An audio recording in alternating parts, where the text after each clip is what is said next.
Kasalukuyang nakadetine sa Camp Bagong Diwa sa Taguig City si Madriaga sa kasong kidnapping, pero pinayagan na ng korte ang pagharap nito sa House panel. Itinuturing ng complainants na mahalagang witness si Madriaga sa alegasyong maling paggamit ng confidential funds ni Vice President Sara Duterte. At saka, yung paggamit daw po ng pera ng mga lord ng ipinagbabawal na gamot, yun daw po ang ginamit doon sa kampanya ng Vice Presidente Sara Duterte. Nauna nang sinabi ng abogado ni VP Duterte para sa perjury case laban kay Madriaga na weakest link si Madriaga sa impeachment complaints.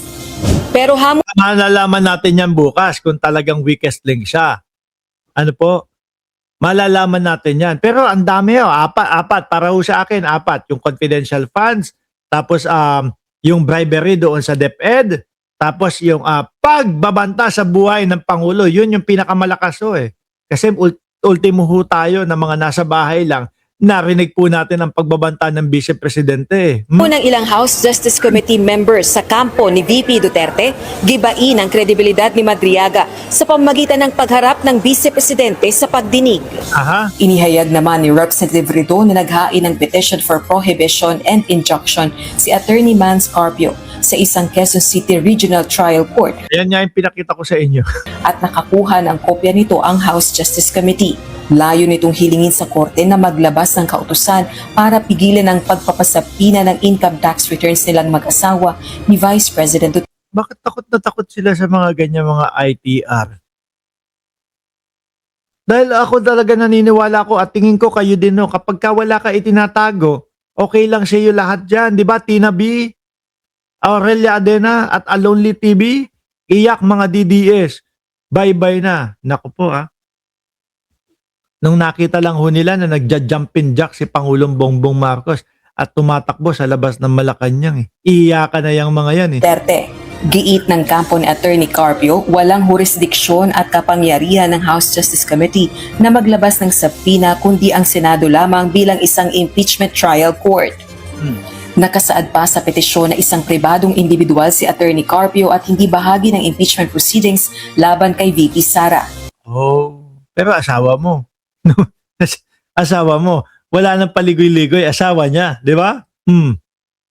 Iginiit din itong isang fishing expedition ng proseso at walang kinalaman sa mga reklamong impeachment. Ngunit para kay Representative Ridon, maisasantabi ang petisyon ni Carpio. I'm quite certain that the Regional Trial Court will junk this. Kasi nga ho, isa din ho ito dun sa mga prayers nung pong lahat ng mga nagpetition sa Korte Suprema.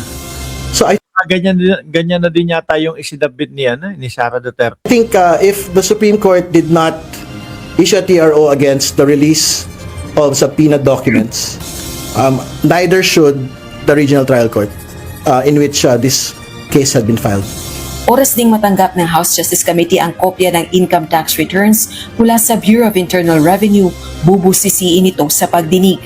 Samantala, maniniwala ang isang mambabatas na nagpapakitang kabado na ang mga Duterte sa paglulunsad ng Reform Alliance for Good Governance and Isa pa yan. Totoo ho yan. Totoo ho. Kabado yung mga yan. Yan pong rage nila, ipinamukha lang po nila sa taong bayan na alam na nila na matatalo si Sara Duterte doon po sa impeachment. Bakit po nasabi ni Mark Ramos yun? Ito po ay plan B na po ito. Plan Barbie na po ito, mga kababayan.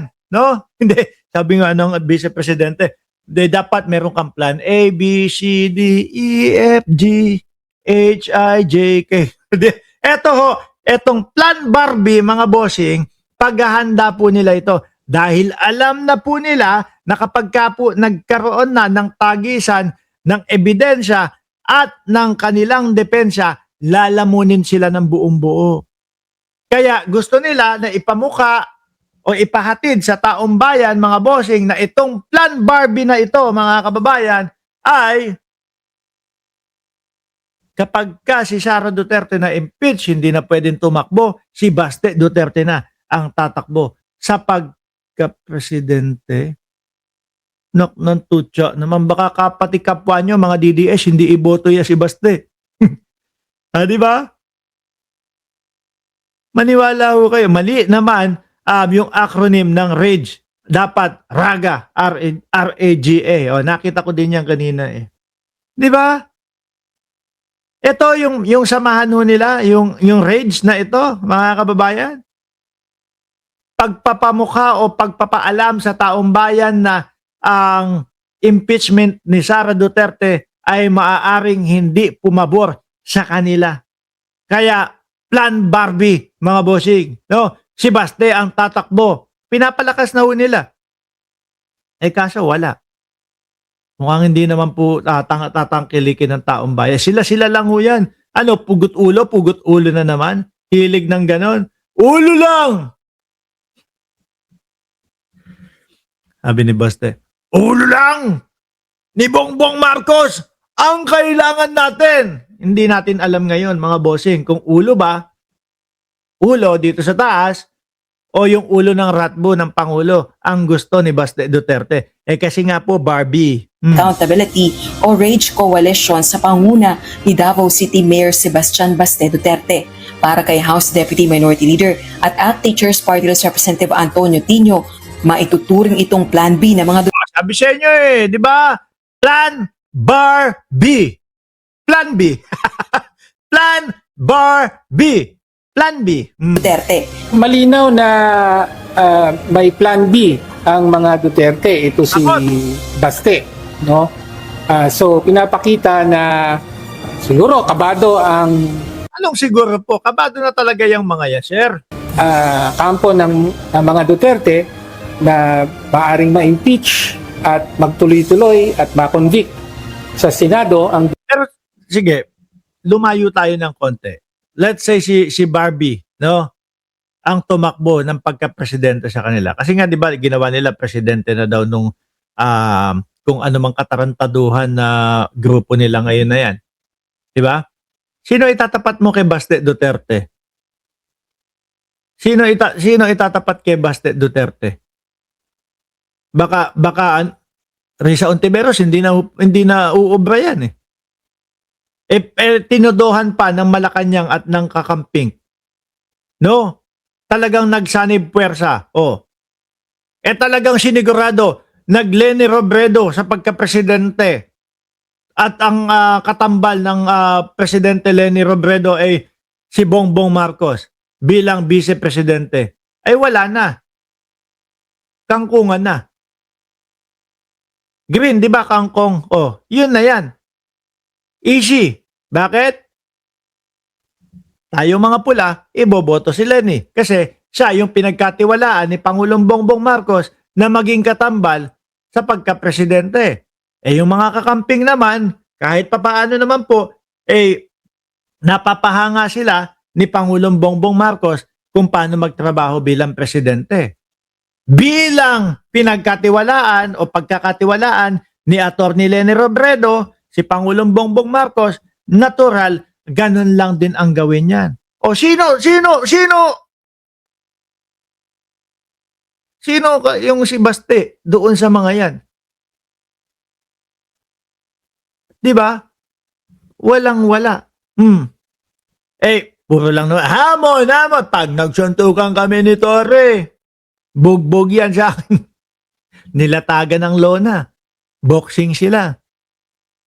At doon na nga po nagsimula yung pagiging Barbie ni Baste Duterte. President Barbie Duterte!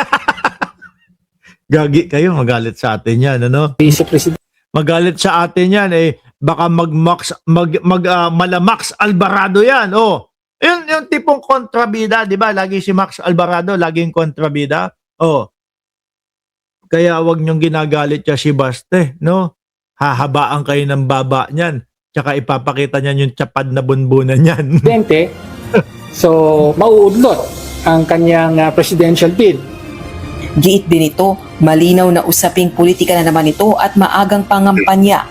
Rosa Licoz, UNTV News and Rescue. Diyos ang aming sandi.